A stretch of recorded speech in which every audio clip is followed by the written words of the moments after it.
Hello everyone, आपल्या सर्वांना हनुमान जयंतीच्या हार्दिक शुभेच्छा.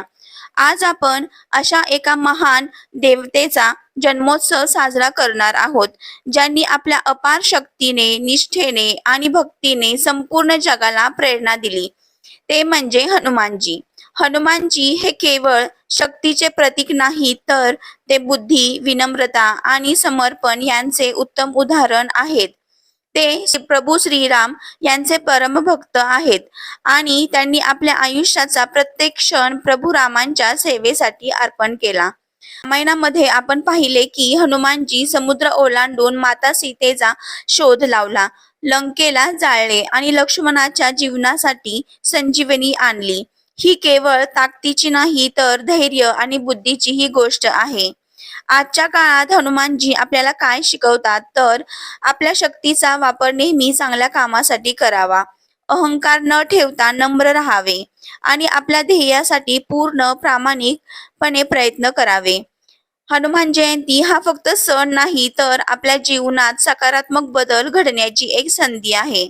आपण सर्वजण हनुमानजींच्या गुणाचे वर्णन करूया आणि एक चांगले, प्रामाणिक आणि धैर्यशील जीवन जगण्याचा संकल्प करूया. हनुमानजी कोण आहेत? तर हनुमानजी हे प्रभू श्रीराम यांचे परमभक्त आहेत. त्यांना बजरंगबली, मारुती, पवनपुत्र अशा अनेक नावांनी संबोधले जाते.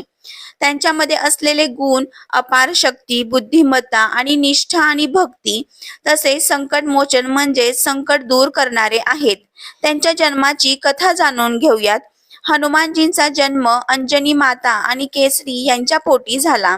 वायुदेव यांच्या कृपेने ते जन्माला आले, म्हणून त्यांना पवनपुत्र म्हणतात. हनुमान जयंतीचे महत्त्व जाणून घेऊयात. संकटातून मुक्ती मिळते, धैर्य आणि आत्मविश्वास वाढतो, नकारात्मक ऊर्जा दूर होते.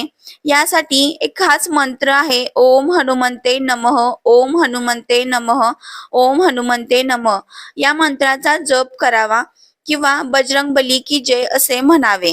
हनुमानजी बद्दल अधिक माहिती जाणून घेऊयात. नंबर 1, हनुमानजी अमर आहेत. जिथे रामायणाचे वाचन होते तिथे ते उपस्थित असतात. नंबर 2, हनुमानजींनी सूर्याला फळ समजले. लहानपणी त्यांनी सूर्याला फळ समजून खाण्याचा प्रयत्न केला. त्यावेळी त्यांची शक्ती लहानपणापासूनच दिसून येते. नंबर 3, त्यांना स्वतःची शक्ती विसरली होती.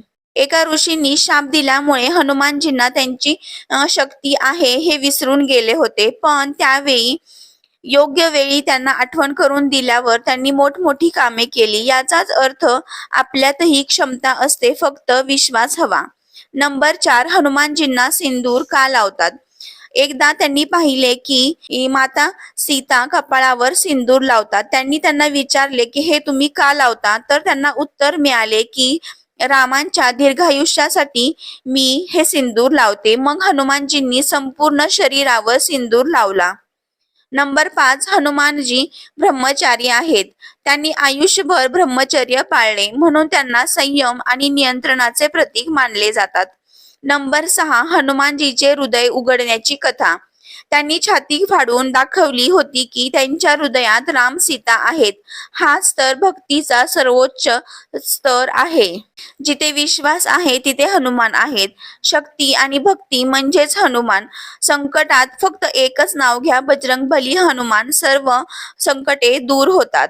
संकटनाशन स्तोत्र रोज म्हणावे. संकटनाशन स्तोत्र म्हणल्याने काय होते, तर संकटांपासून संरक्षण होते.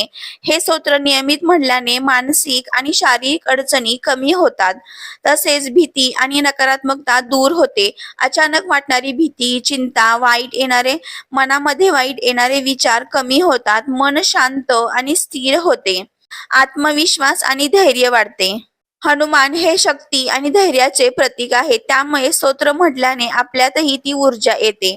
तसेच आरोग्यासाठी फायदेशीर आहे. मन एकाग्र होते, ताण, स्ट्रेस कमी होतो, वाईट शक्तींपासून आपले संरक्षण होते. हे स्तोत्र कधी म्हणावे, तर सकाळी लवकर किंवा संध्याकाळी म्हणावे. शक्यतो मंगळवारी आणि शनिवारी विशेषतः महत्व आहे. संकटनाशन म्हणजे फक्त बाहेरची समस्या नाही, तर मनातील भीती, आत्मविश्वासाची कमतरता, नकारात्मक विचार हेही संकट आहेत आणि ते स्तोत्र त्यावर काम करत 100% काम करतात.